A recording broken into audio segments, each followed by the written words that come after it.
აქ ამას დააწვევით გასწორდება. ეხლა გეტყვი თვითონ შეგრძნებებს იარაღზე რა ხდებოდა.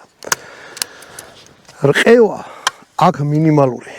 ანუ რაღაცა ბახ-ბუხ რაღაც ამას საერთოდ თითქმის რყევა არ აქვს, იმიტომ რომ გრძელი იარაღია, მასიურია, დიდი წონა არ აქვს, მაგრამ ეს ტენზე სასროლი იარაღი არა რაღაცა სუპერ სწორი და სუპერ რაღაცა შორმანძილებზე სასროლი იარაღი არა. ეს არის მოდი ესე თქვა ტაქტიკური იარაღი, ხელზე გიკეთიათ, ანუ თანა გაქვთ და ნადირობის დროს რაღაცა გამოვარდა, სადმე ჩასაფრებული ხართ, ეხლა 3 მეტრის იგით ვიღაცამ თუ კურდღელი დაინახეთ და მალადეც.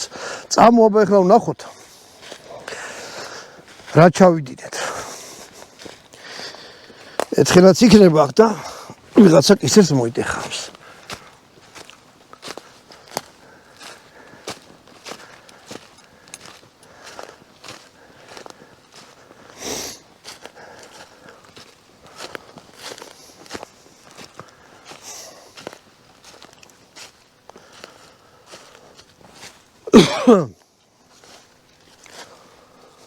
აქ ვიღაცა სულელს მიუწერია აკაიმის სამიზნის გასასწორებელი მისაო ეს რაღაცა ამობიжде